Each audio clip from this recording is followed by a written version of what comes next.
Yo, what's up everybody? It's your boy, Khoi. I'm still sick. I still have COVID. What have I been getting up to? Absolutely nothing. Absolutely not a single thing. Not a single thing productive with my life or anything at all. I haven't been doing anything. Just been lying in my bed, wallowing in my own self-pity and despair, feeling sorry for myself. And on top of that, I was also thinking. I was ruminating in my own thoughts again, thinking about my past, thinking about my future, worrying, all the good fun stuff. And guess what? I just got a phone call from work asking me, are you aware, Bob Huang, that you're meant to be working this afternoon? No, I was not aware. I looked at my calendar. Sure enough, I didn't write down anything. I didn't even know I'm meant to be working today. So I checked my work email. I checked my roster again. I saw my name on the roster. I'm still employed. I haven't been fired yet. But looking through the whole month, I have no shift allocated to me. How could this be? How could I still be employed and not have any shifts on the roster? Then I looked around, and underneath my name was another entity. This entity has no name, just some code words. No name. And this entity has all of my shifts. Today's shift as well as tomorrow's shift. And I thought to myself, maybe I'm meant to have this entity's shift. I don't know why they haven't transferred this entity's shift to my name. Who knows? I don't know how the system works, and I'm sorry. I just feel bad. I felt so guilty, even though I have no reason to feel guilty. It's just the fact that I know that I'm letting my teammate down. My co-workers, they're probably gonna be running around like headless chicken, trying to sort out the numbers, trying to make sure that there's enough nurses on the floor so that they wouldn't be short-staffed and that would put patients at risks, stuff like that. I feel bad, man, like honestly, but I'm sick. I can't do anything about it. It makes it even worse. And now I'm just ruminating in my own thoughts again, thinking I should have known better, but then how could I have known?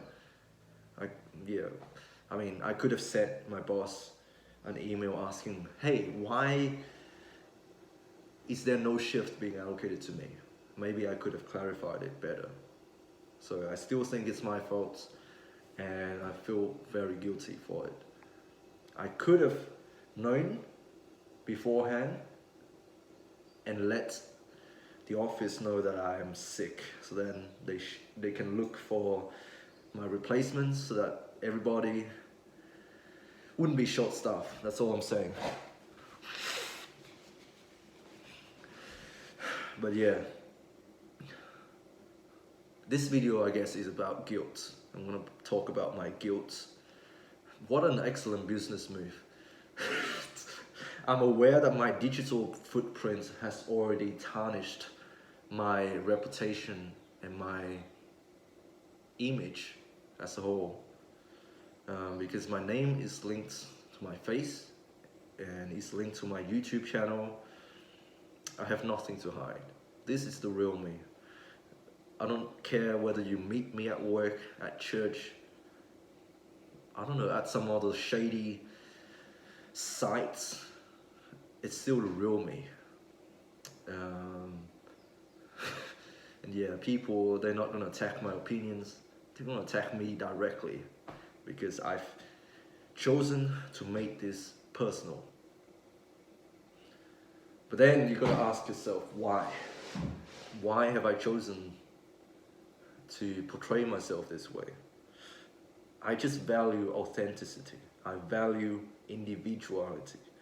I value people and their unique perspectives.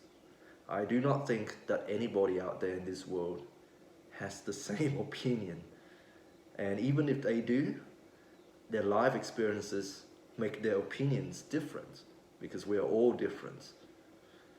Um, Something that I hear a lot within my community on YouTube is that attack the idea, not the person. And that's why a lot of these guys are anonymous. They don't show their face, they don't show their name, they have nothing linked to them. But I do not think that way. I think we are all special in a way. We're all unique.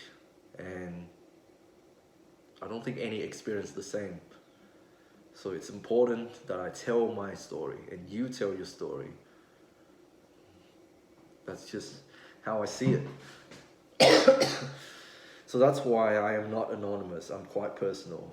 You can get to know me through these videos very well, actually. I've been having a lot of intrusive thoughts as well. You know, like when you're laying in your bed with nothing to do, nothing to stimulate your mind, you tend to think about the past, about the things you have done, what has gone wrong, what terrible choices you have made in this life, what you dislike about yourself. Everything comes to the forefront. I don't know if this is how other people think about themselves as well, but it certainly is the case for me, and especially when I'm sick, when I have nothing to focus on other than myself, I tend to think of the worst thing that I have done.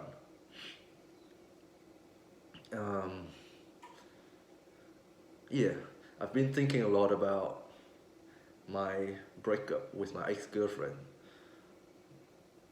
I think we knew each other for about 3 months, which is not that long, but longer than any other types of relationship with a woman I've ever had in my life. So it's something. It's pretty significant in my life. It's my first relationship.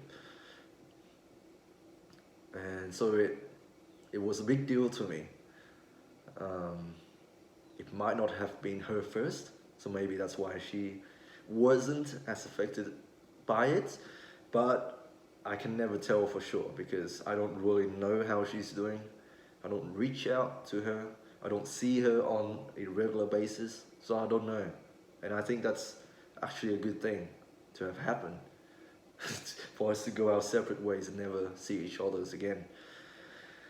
But on my end, I didn't deal with it very well.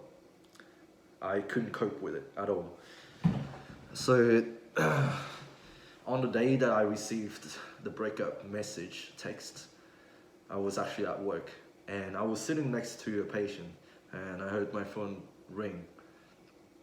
Not ring, but like a buzz. And I don't know why I picked up my phone. Organization policy states that you shouldn't go on your phone during work hours for personal reasons. And yet, I did it. Because screw the policies. I do what I want. I didn't understand that they were put in place to prevent such things from happening. So I looked at my phone and it was from her.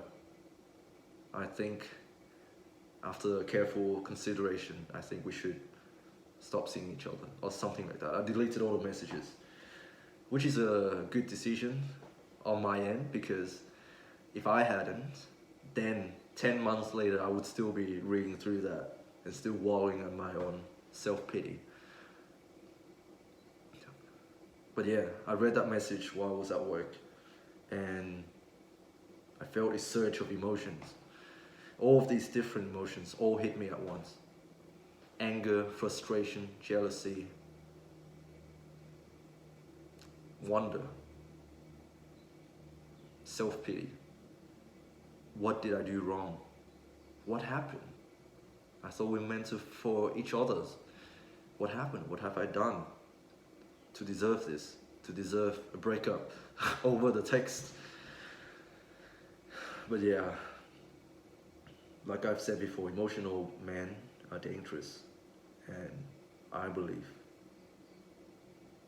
I'm capable of causing harm. especially when I work in such environments, when I work with vulnerable people, people who are sick, people needing help. Being emotional is a terrible trait to have. So I was getting really worked up, and I thought to myself, I need to get to somewhere safe, quick. So I excused myself, I went to the toilet, I put down the seat, and I sat on there for a good 5 minutes, doing nothing, just staring straight ahead, trying so hard to hold back the tears, trying so hard not to scream out, "You bitch!" But yeah, I'm feeling very guilty about it now, for having such thoughts.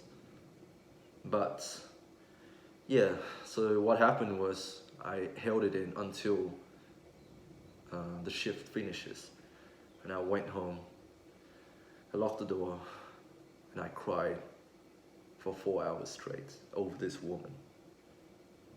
Over this woman whom I have dated for 3 months.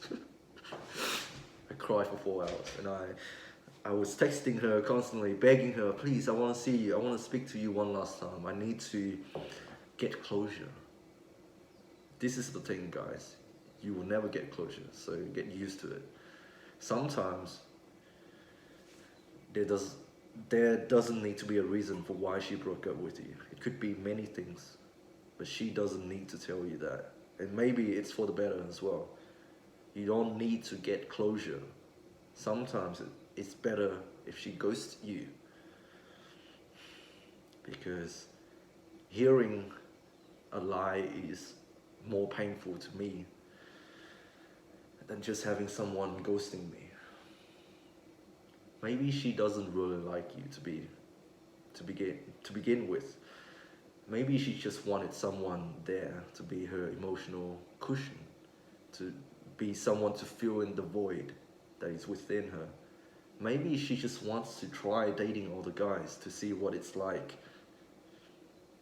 Maybe she actually liked you, but then you did some stupid ass thing, and now she's regretting to ever have made contact with you in the first place.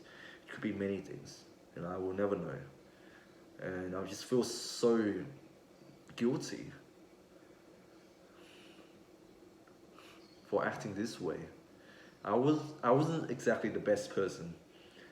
We did eventually meet up once again, and I ended up speaking way too much. Like right now, like through the camera, you can see how emotional I am. And I just gave her a lecture. Just gave her a lecture about why she shouldn't have broken up with me through text and should have called me first and stuff like that. And I tried to, I don't know why I did this, but I tried to evangelize her. I tried to convert her to Christianity, which is something you should never do. Never, ever try to convert your partner, a girl you are dating, into your religion. I know that some of you might be religious. It's just better for you to seek someone who's already on their journey, rather than picking up a random broad in the middle of the street, in the middle of the bar, and try to convert her to Catholicism. It's never gonna work. Anyways, guys, this video is getting way too long, and I feel like I'm projecting a lot of negative energy into the room. But I just wanted to rant a little bit. Real talk, I just want to rant, let off some steam. Because I'm feeling really bad right now. Feeling very lonely, very depressed.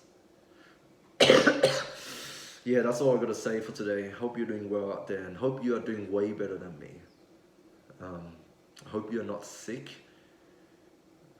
I hope you have people around you. Yeah, stay strong, God bless, and I love you. And I'll speak to you next time, and hopefully I'll be in a better mood by then. Okay, stay strong. Love you.